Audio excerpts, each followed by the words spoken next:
الحمد لله نحمده ونستعينه ونستغفره ونؤمن به ونتوكل عليه ونعوذ بالله من شرور أنفسنا ومن سيئات أعمالنا من يهده الله فلا مضل له ومن يضلله فلا هادي له وأشهد أن لا إله إلا الله وحده لا شريك له وأشهد أن محمدًا عبده ورسوله أما بعد فأعوذ بالله من الشيطان الرجيم بسم الله الرحمن الرحيم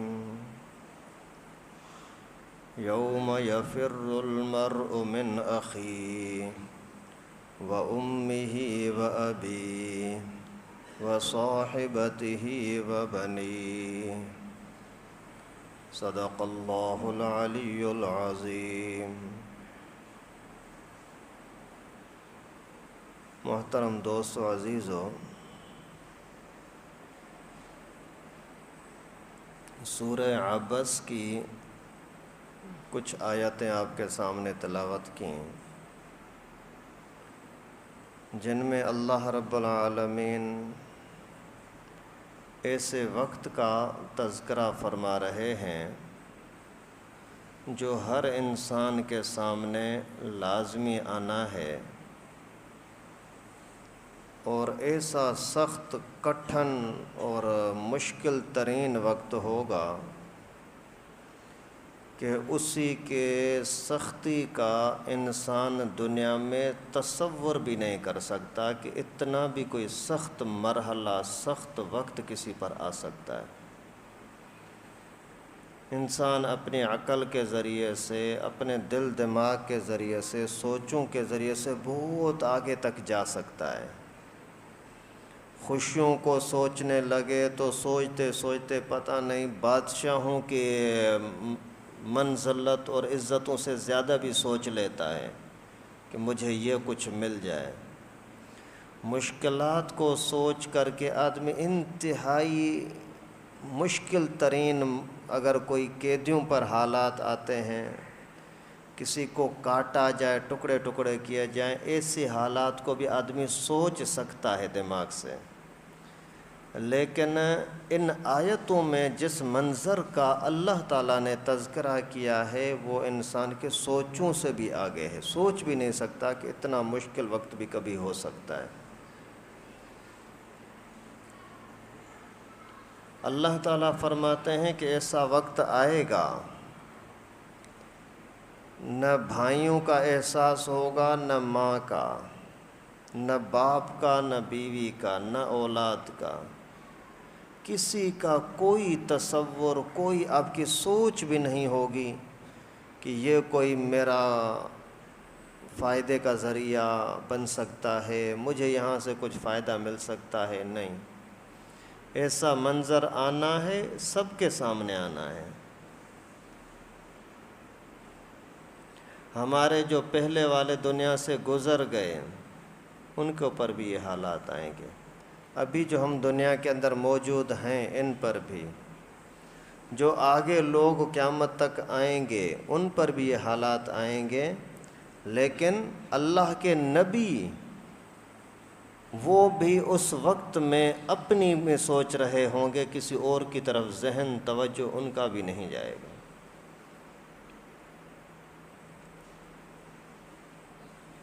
اس وجہ سے دنیا کے اندر اگر ہم نے اپنے آپ کو کچھ سنبھال کے رکھا، لا غرض لاپرواہ نہ بنے، تو پھر کچھ نہ کچھ اپنے لیے تیاری کر سکتے ہیں۔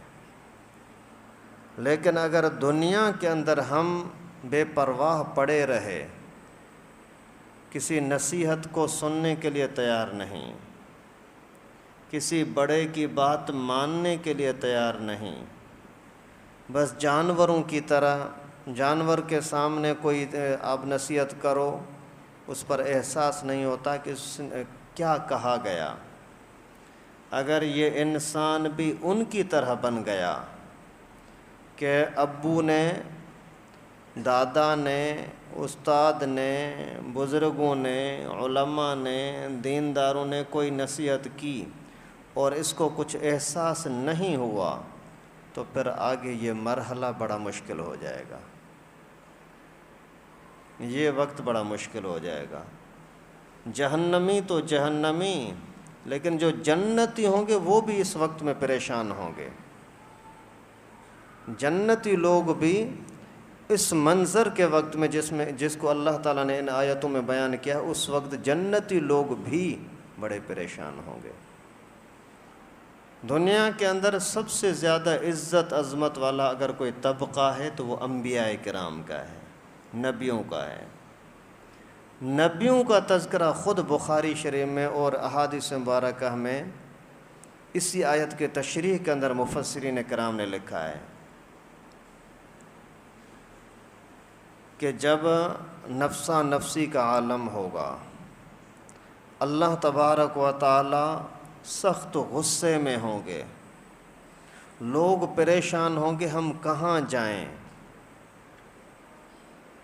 کوئی ان کو راستہ نظر نہیں آئے گا، اندھیرا اتنا ہوگا کہ آدمی اپنے ہاتھ کو نہیں دیکھ سکتا، اور پریشانی اتنی ہوگی کہ آدمی پسینے میں ڈوبا ہوا ہے، یہاں تک کہ اللہ کے نبی نے فرمایا کسی کا پسینہ تو اتنا زیادہ ہوگا کہ یہاں گلے تک اسی پسینے میں غوطے کھا رہا ہوگا۔ یہ انسانوں کے لیے باتیں ہو رہی ہیں۔ آج اگر چہرے کا کوئی پسینے کا ایک قطرہ اگر منہ میں چلا جاتا ہے، آنکھ میں چلا جاتا ہے تو آدمی بے چین ہو جاتا ہے۔ اگر اتنا صرف پسینہ جسم سے نکلتا ہے کہ جسم سے ٹپکتے ٹپکتے زمین پر پہنچتا ہے، بس آپ کو اس پسینے کے اندر پاؤں نہیں ڈوبتے، ہاتھ نہیں ڈوبتے، صرف جو نکلا بہہ گیا، اس کے باوجود آدمی اس گرمی کو برداشت نہیں کر سکتا۔ وہاں ایسا پسینہ ہوگا کہ اس میں غوطے کھا رہے ہوں گے، اور کچھ کا پسینہ پیٹھ تک آئے گا، کمر تک آئے گا، گھٹنوں تک آئے گا، پاؤں تک آئے گا۔ ایسا سخت مرحلہ ہوگا، پتہ نہیں لگے گا کہ ہم کہاں جائیں، کیا کریں۔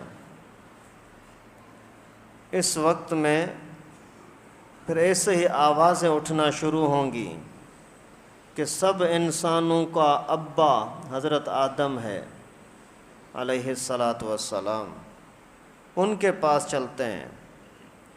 پھر سارے مل کر کے سارے حضرت آدم علیہ السلام سے لے کر کے قیامت تک آنے والے سارے لوگ حضرت آدم کی خدمت میں پیش ہوں گے۔ ابا جان، تو ہی سب انسانوں کا ابا ہے، تو اللہ رب العالمین کے سامنے سفارش کر، اللہ ہمارے حال پر رحم کرے۔ جنتی جنت میں جائے، جہنمی بھلے جہنم میں جائے، لیکن فیصلہ تو ہو۔ انتظار کی یہ گھڑیاں بڑی بھاری لگتی ہیں۔ حضرت آدم علیہ السلام رو رہے ہوں گے،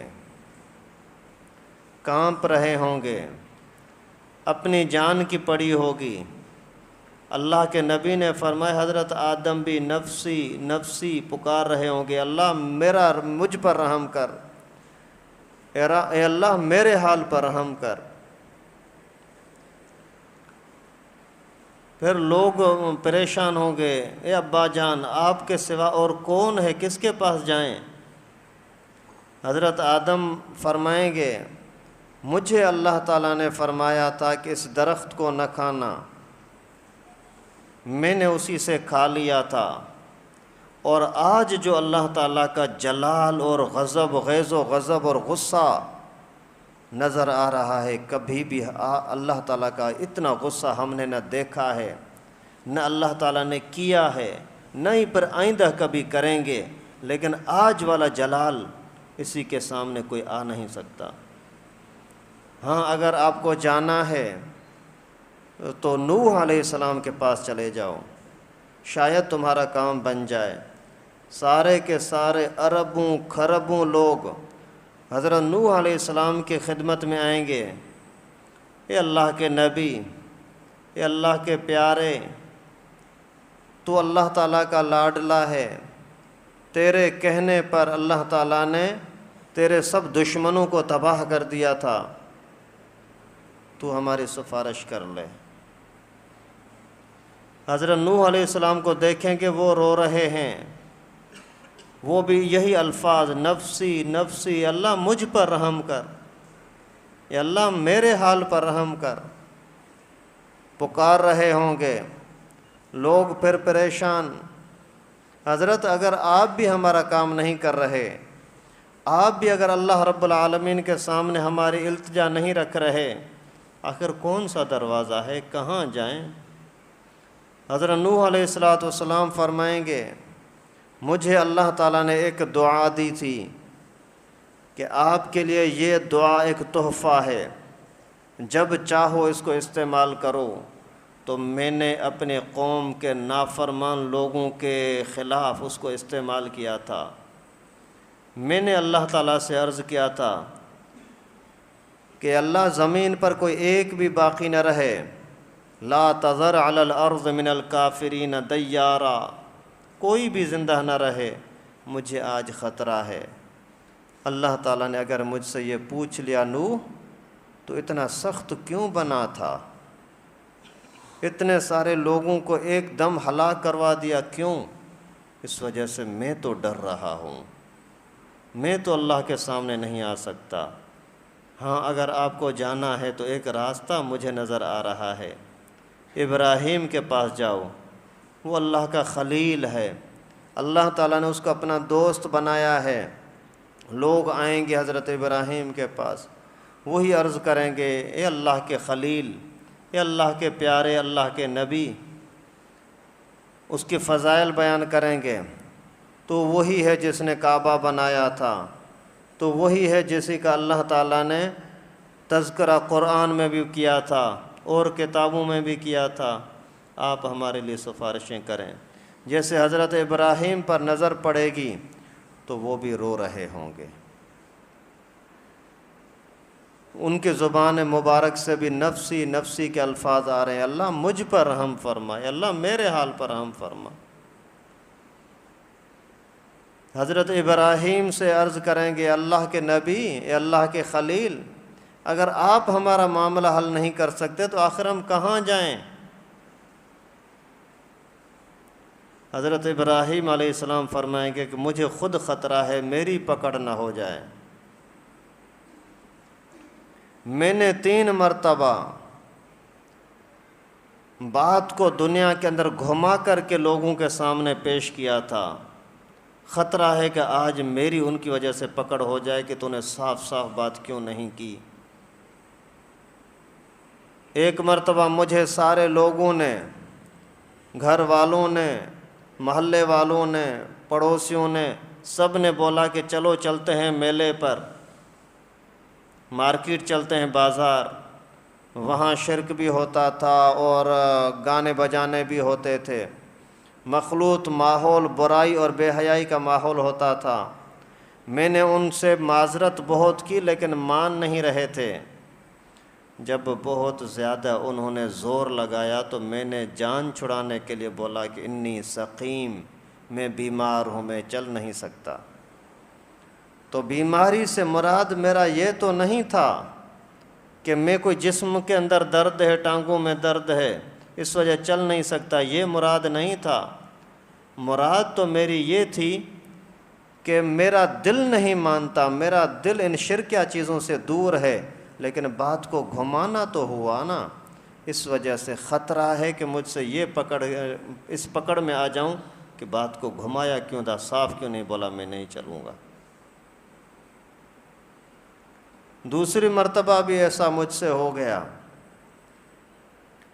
ایک مرتبہ جب میں اپنے گھر والی کو، سارا کو لے کر کے سفر میں جا رہا تھا، راستے میں ایک سرکش بادشاہ ملا سردار جو حسین لڑکیوں کو اپنے ہوس کا نشانہ بناتا تھا، اور اس کے بارے میں سنا تھا کہ اگر کسی کی بیوی ہے تو پکڑ لیتا ہے، اگر کسی کی بہن ہے تو اس کو چھوڑ دیتا ہے۔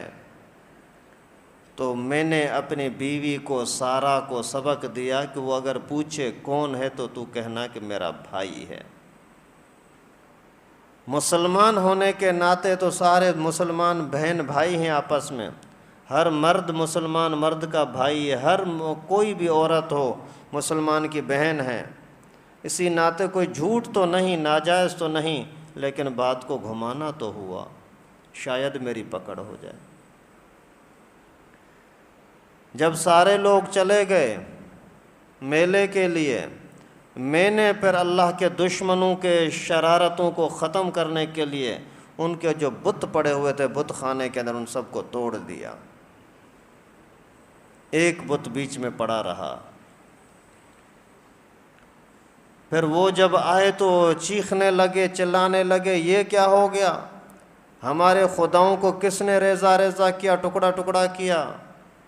پوچھتے پوچھتے میرے پاس آئے، پوچھا کس نے کیا ہے؟ تو میں نے بات کو گھما کر کے بولا تھا، بل فعلہ کبیرہم ھذا فاسألوا، کرنے والے نے کام کر دیا، بڑا بیٹھا ہوا اسے پوچھو، یہ بڑا بیٹھا ہوا ہے، اس کو نہیں کسی نے توڑا، اس سے پوچھو۔ ابھی یہاں میں نے یہ نہیں کہا کہ میں نے کیا ہے، کرنے والے نے کیا ہے، بھلے وہ کرنے والا میں ہی ہوں، لیکن بات کو گھمانا تو ہوا نا، خطرہ ہے کہ میری پکڑ ہو جائے۔ کیا کریں پھر، کہاں جائیں؟ حضرت موسیٰ کے پاس چلے جاؤ۔ حضرت موسیٰ علیہ السلام کے پاس سارے لوگ آتے ہیں، اے موسیٰ، اللہ تعالیٰ نے تجھے کلیم اللہ بنایا، تیری اللہ تعالیٰ کے ساتھ بہت ہی یعنی ایک طرح سے فری ماحول رہا۔ پیغمبر کریم صلی اللہ علیہ وسلم کے لیے سفارشی تو بنا، اللہ تعالیٰ کے ساتھ باتیں اور ملاقات کرتا رہا، اس وجہ سے کلیم کا نام پڑا، کلیم کلام کرنے والا، بات چیت کرنے والا۔ تو کوئی کردار ادا کر، سفارش کر ہمارے لیے۔ جیسے نظر پڑے گی حضرت موسیٰ رو رہے ہیں، اللہ کے نبی رو رہے ہیں، اور ان کی زبان اطہر پر بھی یہ الفاظ ہیں، نفسی نفسی، اللہ میرے اوپر رحم فرما، یا اللہ مجھے معاف کر دینا۔ حضرت موسیٰ علیہ السلام بھی فرمائیں گے کہ میں یہ کام نہیں کر سکتا، حضرت آخر کون راستہ ہے، کہاں جائیں؟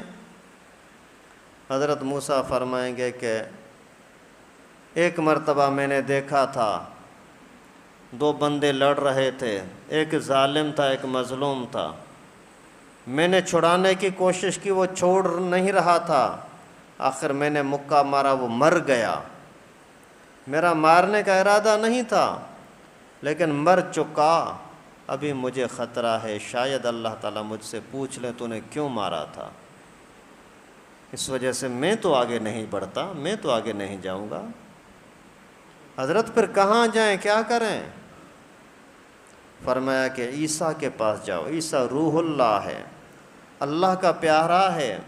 لوگ آئے حضرت عیسیٰ کے پاس، اے اللہ کے نبی، اللہ تعالیٰ نے تجھے روح اللہ کا لقب دیا، بغیر باپ کے اپنی خاص قدرت سے جبریل کے پھونک سے تجھے پیدا کیا، اے اللہ کے نبی، تو جب اللہ کا اتنا پیارا ہے تو تھوڑی سی مہربانی فرما، آپ ہی سفارش کر دیں۔ حضرت عیسیٰ علیہ السلام دنیا کے اندر زیادہ وقت نہیں ٹھہرے تھے کہ دشمنوں نے اس کو قتل کرنے کی سازشیں کی تھیں، پھانسی پہ لٹکانے کی کوشش کی، اللہ تعالیٰ نے اس کو آسمان کی طرف اٹھا لیا تھا۔ اس وجہ سے وہ اپنی کسی غلطی کا، کمی کوتاہی کا تذکرہ تو نہیں کریں گے، لیکن فرمائیں گے کہ اگر اسی کا کوئی اہل ہو سکتا ہے تو حضرت محمد مصطفیٰ ہے، احمد مجتبیٰ سرور کائنات سرکار دو عالم صلی اللہ علیہ وسلم۔ ان کے پاس جاؤ، وہاں سے کوئی مسئلہ حل ہو سکتا ہے، اور کوئی راستہ نظر نہیں آتا۔ سارے لوگ چل چل کر کے پیغمبر کریم صلی اللہ علیہ وسلم کے پاس آئیں گے، اللہ کے رسول حالات آپ دیکھ رہے ہیں، حضرت آدم نے ہمیں واپس کر دیا، حضرت نوح نے ہمیں واپس کر دیا، حضرت ابراہیم، حضرت موسیٰ، حضرت عیسیٰ نے واپس کر دیا۔ یہ اللہ کے رسول، تو اللہ کا پیارا، تیرا نام جنت کے دروازے پہ لکھا، سارے نبیوں نے ہمیں چھوڑ دیا۔ یہ اللہ کے رسول، آپ ہمارے حال پر رحم کریں، آپ ہمارے لیے سفارش کریں۔ اللہ کے نبی صلی اللہ علیہ وسلم نے فرمایا، پھر مجھے اس وقت میں اللہ تعالیٰ کی طرف سے یہ بات دل میں ڈال دی جائے گی، پھر میں سجدے میں گر جاؤں گا۔ جتنے وقت تک اللہ نے چاہا میں سجدے میں پڑا رہوں گا، 100 سال، 200 سال، 1000 سال، جب تک اللہ نے چاہا میں سجدے میں پڑا رہوں گا۔ پھر جب بہت زیادہ رونا ہوگا، پھر اللہ تبارک و تعالی حکم فرمائیں گے، ارفع رأسک، اے میرے محبوب نبی سر اٹھا، سل تعطى، اشفع تشفع، مانگ لو کیا مانگتے ہو، جو مانگنا ہے، جو سفارش کرنی ہے کر لو، آپ کی سفارش قبول ہوگی، جو مانگو گے وہ آپ کو دیا جائے گا۔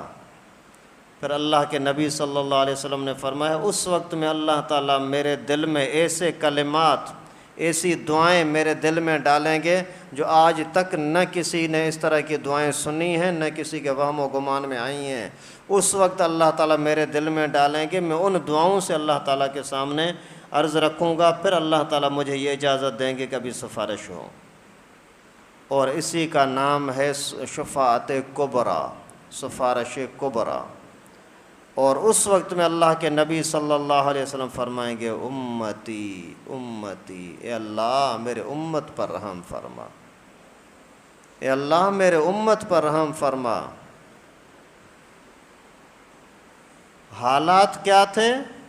یوم یفر المرء من اخیہ و امہ و ابیہ و صاحبتہ و بنیہ، سب سے بھاگ رہا ہے، ہر ایک پریشانی کے عالم میں۔ اللہ کے نبی کو بھی اپنی فکر لگی ہوئی ہے۔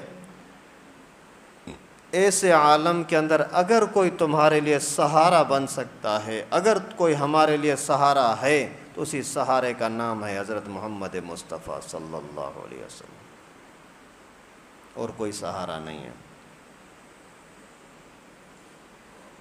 اگر کسی کا تعلق رسول اللہ صلی اللہ علیہ وسلم کے ساتھ مناسب ہے تو سمجھو کہ قیامت میں فائدہ بھی ہوگا، اور اگر کسی نے نبی پاک سے تعلق کو توڑ دیا تو پھر اپنا انجام خود ہی سوچ لو کیا ہونا چاہیے۔ فَمَن رَغِبَ عَن سُنَّتِي فَلَيْسَ مِنِّي، اللہ اکبر۔ رسول اللہ صلی اللہ علیہ وسلم فرماتے ہیں، جو میری سنت سے منہ موڑ لیتا ہے اس کا میرے ساتھ کوئی واسطہ نہیں ہے۔ نبی پاک کی سنتوں کا پتہ ہے نا بھائی، سنتیں کیا ہیں؟ یہ نمازیں اللہ کے نبی کی سنتیں ہیں، قرآن پاک پڑھنا اللہ کے نبی کا طریقہ ہے، سنت ہے، مسجدیں بنانا نبی پاک کا طریقہ ہے،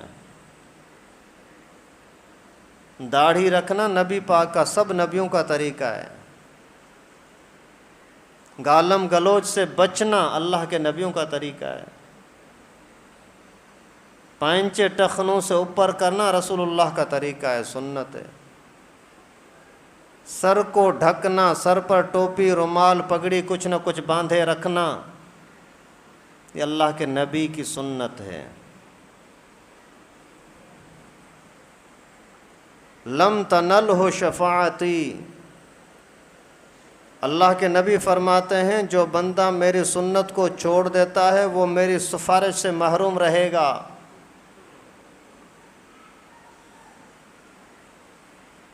وہاں کا سہارا صرف پیغمبر کریم صلی اللہ علیہ وسلم ہے۔ علیکم بسنتی وسنت الخلفاء راشدین المہدیین، لوگو میری سنتوں کو مضبوطی سے پکڑو، میرے تابع داروں کے طریقوں کو لازمی پکڑو، نبی پاک کے طریقے پر چلو، نبی پاک کے وارثوں کے طریقے پر چلو، نبی پاک کے وارثوں کے طریقے پر چلو۔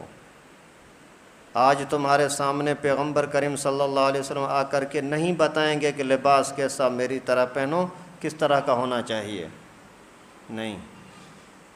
نماز کا طریقہ آج کے زمانے میں پیغمبر کریم آ کر کے آپ کو نہیں سکھائیں گے کہ یوں یوں۔ چال ڈھال کا طریقہ، کاروبار کا طریقہ، نماز کا طریقہ ابھی آپ کے سامنے اللہ کے نبی تشریف نہیں لائیں گے۔ جو کچھ ان کو بتانا تھا بتا دیا، اور ان کے وارثوں نے، پیغمبر کریم کے میراث کو لینے والوں نے، حاصل کرنے والوں نے ان کو پورے کو سمیٹ لیا۔ ابھی ان کا نام ہے مولوی، ان کا نام ہے مولانا، ان کا نام ہے مفتی، ان کا نام ہے علماء۔ ان علماء کے ساتھ، سنت کے ساتھ جڑے رہو، علماء کے ساتھ جڑے رہو۔ اگر یہ توفیق مل گئی تو سمجھو کہ قیامت کے دن کچھ نہ کچھ امید رکھ سکتے ہیں۔ اگر ہم سنت سے محروم ہو گئے، دور ہو گئے، العیاذ باللہ، اللہ تعالی ہم سب کو محفوظ رکھے۔ یہاں پھر نبی پاک صلی اللہ علیہ وسلم کے وارثوں سے کٹ گئے، اللہ نہ کرے، تو پھر خیر نہیں ہے بھائی، پھر خیر نہیں ہے۔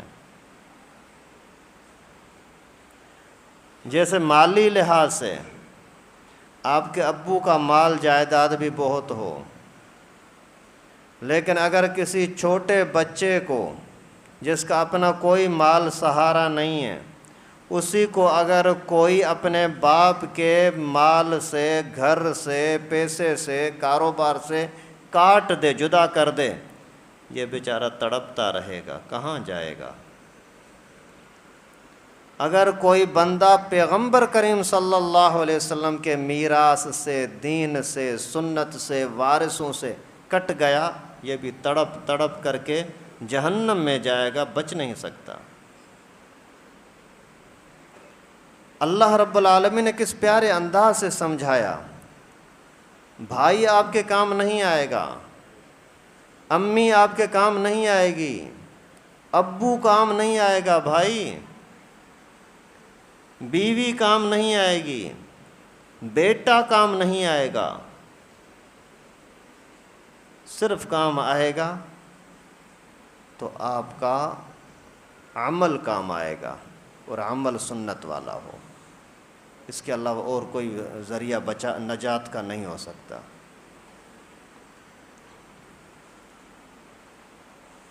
تفسیر قرطبی میں لکھا ہے، قیامت کے دن سب سے پہلے جو کوئی باپ اپنے بیٹے سے دور بھاگے گا، چھپنے کی کوشش کرے گا، وہ حضرت نوح علیہ السلام ہوں گے۔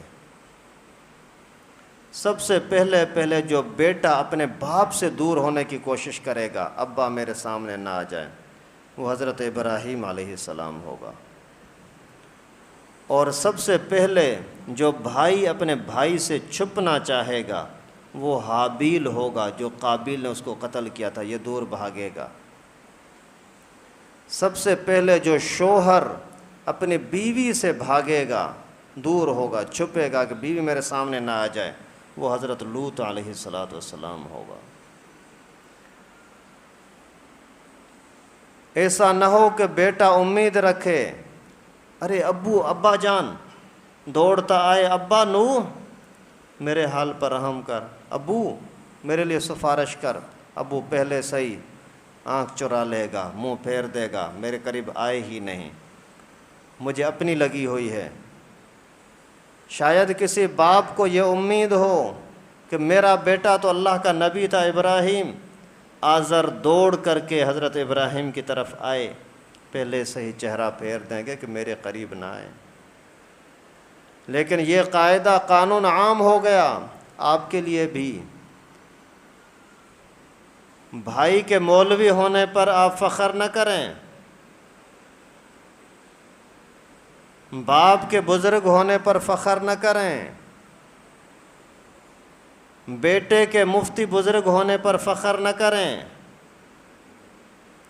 اپنا اگر کچھ عمل ہوگا تو سفارش ضرور کریں گے، لیکن اپنا کردار بھی ہونا چاہیے۔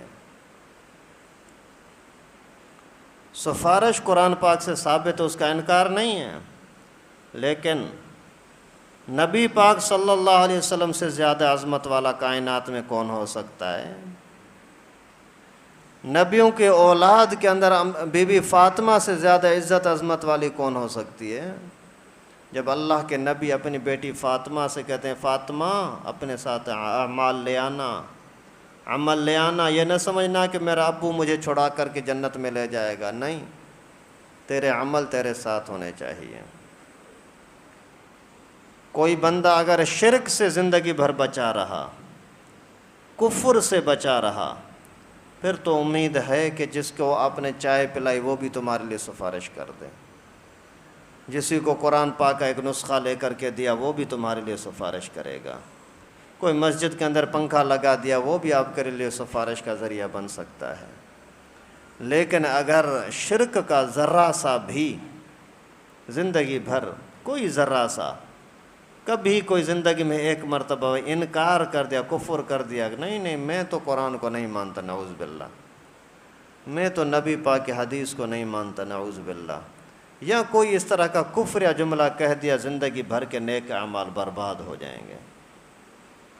تو بھائی یہ دنیا کے اندر اللہ تعالیٰ نے موقع دیا ہے، مہلت دی ہے، کوشش کریں، تیاری کریں۔ زندگی ویسے ہی گزر جانی ہے، حلال کا کھاؤ گے تو بھی پیٹ بھرے گا، حرام کا کھاؤ گے تو بھی پیٹ بھرے گا، 2 دن کے بعد پتہ ہی نہیں لگے گا کہ آپ نے کیا کھایا تھا۔ اس وجہ سے تھوڑا کھاؤ، کم کھاؤ، لیکن حلال کھاؤ، حرام سے بچو۔ زبان سے بک بک کرتے رہو تو بھی وقت گزر جائے گا، قرآن پاک پڑھتے رہو تو بھی وقت گزر جائے گا، لیکن جو قرآن پاک پڑھنے کا ٹائم ہوگا نا وہ بڑا تمہارے لیے ذخیرہ بن جائے گا، اور جو گناہوں کے اندر زبان چلی ہوگی نا وہ بڑی تباہی کا ذریعہ ہوگا۔ اللہ تعالیٰ سے دعا ہے کہ اللہ پاک ہم سب کو دین کی سمجھ نصیب فرمائے، غلط کو غلط سمجھنے کی، دور رہنے کی، نفرت کرنے کی توفیق نصیب فرمائے، اچھے کو اچھا سمجھ کر کے اپنانے کی اور اسے اچھائی کے مطابق زندگی گزارنے کی توفیق نصیب فرمائے۔ وآخر دعوانا ان الحمد للہ رب